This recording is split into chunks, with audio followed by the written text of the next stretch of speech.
அகிலம் நேய சொந்தங்கள் அனைவருக்கும் வணக்கம். இது காலை நேர தலைப்புச் செய்திகள். கனியமுள்ள சஞ்சீவ கொலை சம்பவம் தொடர்பாக நேற்று கைது செய்யப்பட்ட போச சிறைச்சாலை அதிகாரியை எதிர்வரும் 21ஆம் தேதி வரை விளக்கமறியலில் வைக்க கொழும்பு நீதவான் நீதிமன்றம் உத்தரவிட்டுள்ளது. சந்தேக நபரை நீதிமன்றத்தில் முன்னிலைப்படுத்திய கொழும்பு குற்றப்பிரிவு அதிகாரிகள் சம்பவம் நடந்த அன்று சந்தேக நபரான கனியமுள்ள சஞ்சீவை சந்தேக நபரான சிறைச்சாலைக்கு அதிகாரி நீதிமன்றத்திற்கு அழைத்து வந்ததாகவும் தெரிவித்துள்ளனர். அதன்படி அவர் கடமை தவறியதால் இந்த குற்றம் நடந்ததா என்பதை கண்டறிய விசாரணை நடத்தி வருவதாக காவல்துறையினர் நீதிமன்றத்துக்கு அறிவித்துள்ளனர். இதன்படி கோரிக்கைகளை ஏற்றுக்கொண்ட நீதிமன்றம் சந்தேக நபரை 21ஆம் தேதி வரை விளக்கமறியலில் வைக்க உத்தரவிட்டுள்ளனர். குறைந்த வருமானம் கொண்ட 70 வயதிற்கு மேற்பட்ட பயனாளிகளுக்கு அரசாங்கம் வழங்கி வரும் 3000 ரூபாய் முதியோர் கொடுப்பனவு தொகையை 2024 நவம்பர் மாதம் முதல் காணப்படும் நிலுவைத் தொகையுடன் வழங்க அரசாங்கம் தீர்மானிக்கப்பட்டுள்ளது.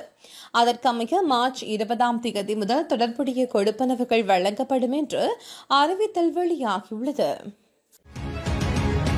நாடாளுமன்ற உறுப்பினர் ராமநாதன் அர்ஜுனாவிற்கு எதிராக நிலையீர் கட்டளையின்படி உரிய நடவடிக்கை எடுக்குமாறு சபைத் தலைவர் பிமல் ரத்நாயக்க சபாநாயகர் ஜகத் விக்ரமரத்னவிடம் கோரிக்கை விடுத்துள்ளார். நாடாளுமன்ற விவாத தொடக்கத்தில் சிகப்பு அறிக்கை வெளியிட்ட போது பிமல் இந்த கோரிக்கையை முன்வைத்துள்ளார்.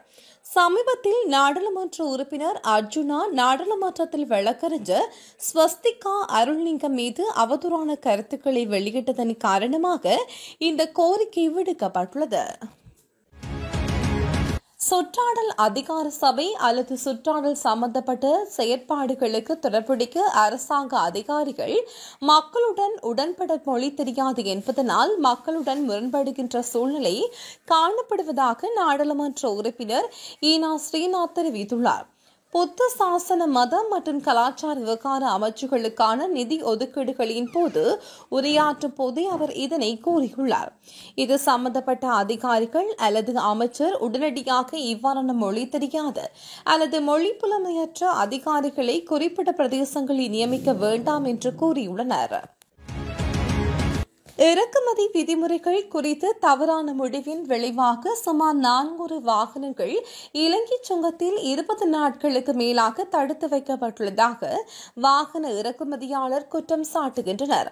உற்பத்தி ஆண்டு அல்லது சரியான உற்பத்தி திகதியை குறிப்பிட வேண்டிய தேவை இலக்கத்தை கடினமாக்கியுள்ளது என்று இலங்கை வாகன இறக்குமதியாளர் சங்கத்தின் தலைவர் இந்திக்கு சம்பத் மெரிச்சிகே தெரிவித்துள்ளார். அரசாங்கம் இந்த முடிவு குறித்து மேலும் விவாதிக்க வேண்டும் என்று அவர் அழைப்பு விடுத்துடன் இந்த நிலைமை கொள்வனவாளர்களை ஊக்கமிழக்க செய்யும் என்று எச்சரிக்கை மெரிஞ்சிக்கு அரசாங்கம் உடனடியாக இதில் தலையிட வேண்டும் என்று வலியுறுத்தினார். முன்னாள் ராஜாங்க அமைச்சர் பிரசன்ன ரணவீர உள்ளிட்ட 3 வெளிநாட்டு பயணத்தடை விதித்து நீதிமன்றம் உத்தரவு பிறப்பித்துள்ளது. மகர நீதவான் நீதிமன்றத்தினால் குறித்த உத்தரவு பிறப்பிக்கப்பட்டுள்ளது. கிரபத்கொட பகுதியில் உள்ள அரசு நிலத்தை சட்டவிரோதமாக ஆவணங்கள் தயாரித்து விற்றதாக பிரசன்ன ரணவீர மீது குற்றச்சாட்டுகள் சுமத்தப்பட்டுள்ளன. சுற்றுலாத்துறையை மையப்படுத்தி எதிர்வரும் சில வருடங்களில் கண்டி நகரை அபிவிருத்தி செய்ய நடவடிக்கைகள் எடுக்கப்படும் என்று சுற்றுலாத்துறை பிரதி அமைச்சர் தெரிவித்துள்ளார். தென் ஆசியாவின் மிகப்பெரிய கட்டிடமாக கருதப்படும் கண்டி போகம்பர சிறைச்சாலை வளாகத்தை அபிவிருத்தி செய்வதே இந்த திட்டத்தின் பிரதான குறிக்கோள் என்று பிரதி அமைச்சர் இதன்போது சுட்டிக்காட்டியுள்ளார். ஏற்கனவே திட்டமிட்டபடி இன்று காலை 7 மணி முதல் 24 மணி நேர வேலைநிறுத்தத்தை நடத்த சுகாதார தொழில் நிபுணர்களின் சங்கம் தீர்மானித்துள்ளது. நிதி அமைச்சருடன் இடம்பெற்ற கலந்துரையாடலின் பின் ஊடகங்களுக்கு கருத்து தெரிவித்த சுகாதார தொழில் நிபுணர்கள் சங்கத்தின் தலைவர் இதனை தெரிவித்துள்ளார். சுகாதார தொழில் நிபுணர்களின் சங்கத்தின் பிரதிநிதிகளுக்கும் நிதியமைச்சு அதிகாரிகளுக்கும் இடையிலான பேச்சுவார்த்தை தோல்வியடைந்த காரணத்தினாலேயே இந்த தீர்மானம் எடுக்கப்பட்டதாகவும் அவர் குறிப்பிட்டுள்ளார். நேற்று காலை இலங்கை போக்குவரத்து சபைக்கு சொந்தமான பேருந்து மரம் ஒன்றில் மோதி விபத்துக்குள்ளானதில் 21 பேர் காயமடைந்தனர். நிக்கர்வெட்டிய பகுதியில் இருந்து கொழும்பு நோக்கி பயணித்த இலங்கை போக்குவரத்து சபைக்கு சொந்தமான பேருந்து ஒன்று ஆராய்ச்சி கட்டுவ பத்துலு ஓயா பகுதியில் வீதியை விட்டு விலகி மரம் ஒன்றில் மோதி பின்னர் கடை மற்றும் வீடொன்றின் மீது மோதி விபத்துக்குள்ளாகியுள்ளது. இந்த விபத்தில் பேருந்தில் இருந்த பயணிகள் மற்றும் வீட்டில் இருந்த ஒரு சிறு குழந்தை உட்பட 21 பேர் காயமடைந்ததாக தெரிவிக்கப்படுகிறது. இலங்கையின் முதல் தனியார் நிறுவனத்திற்கு சொந்தமான சர்வதேச விமான நிறுவனமான பெஸ்டியன் மலேசியாவின் கோலாலம்பூருக்கு நேரடி விமானங்களை அறிமுகப்படுத்தியுள்ளது. இலங்கையின் முன்னணி குறைந்த கட்டண விமான நிறுவனமாக அதன் நிலைமையை மேலும் வலுப்படுத்தும் நோக்கத்தில் இந்த தீர்மானம் எடுக்கப்பட்டதாக நிறுவனம் தெரிவித்துள்ளது. இதன்படி கோலாலம்பூருக்கான விமானம் ஏப்ரல் 4, 2025 அன்று 4 வாரம் தேதியுடன் சேவைகளுடன் ஆரம்பிக்கப்பட உள்ளதாக அறிவிக்கப்படுகிறது. முன்னாள் காவல்துறை மா அதிபர் தேசபந்து தென்னகோன் கைது செய்யப்படுவதற்கு இடைக்கால தடை விதிக்க கோரிய நீதிமன்ற பேரணி மனுவை மேல்முறையீட்டு நீதிமன்றம் விசாரணையின்றி நிராகரித்துள்ளது. மாத்தறை நீதவான் நீதிமன்றத்தினால் தமக்கு எதிராக பிறப்பிக்கப்பட்டுள்ள பிடியாணைக்கு இடைக்கால தடை உத்தரவு பிறப்பிக்குமாறு கோரி பிரதிவாதியான தேசபந்து தென்னகோன் தமது சட்டத்தரணியூடாக மேல்முறையீட்டு நீதிமன்றத்தில் நீதி பேரணியை மனு ஒன்றை அண்மையில் தாக்கல் செய்திருந்தார். ஹிட்டன் தேம்புலபதன ஆர்கில் தோட்டத்தில் உள்ள ஆலயத்தில் உள்ள ஆலமரம் ஒன்று மின்னல் தாக்கி முறிந்து விழுந்ததில் 3 காயமடைந்துள்ளனர். முறிந்து விழுந்த மரத்தின் ஒரு பகுதி பாரூர்தி மற்றும் வீட்டின் மீது விழுந்ததில் பலத்த சேதம் ஏற்பட்டுள்ளதாக தெரிவிக்கப்படுகிறது. இதனால் சாரதி மற்றும் அருகிலுள்ள வீட்டின் சமையல் அறையில் இருந்த 2 காயமடைந்துள்ளதாக காவல்துறையினர் தெரிவித்தனர்.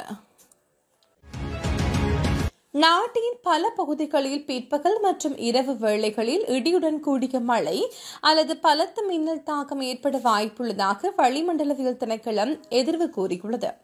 மேல் சபரகமுக, மத்திய, தென், வடமேல் மற்றும் ஊவா மாகாணங்களிலும் அனுராதபுரம், வவுனியா மற்றும் மன்னார் மாவட்டங்களிலும் மழை பெய்யும் என அந்த திணைக்களம் தெரிவித்துள்ளது.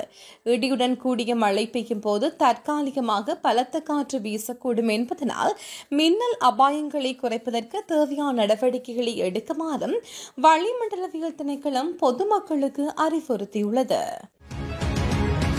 அனுராதபுரம் வைத்தியர் விவகாரம் தொடர்பில் கைது செய்யப்பட்ட பிரதான சந்தேக நபரை எதிர்வரும் 24ஆம் தேதி வரை விளக்கமறியலில் வைக்குமாறு அனுராதபுரம் நீதவான் நீதிமன்றம் உத்தரவிட்டுள்ளது.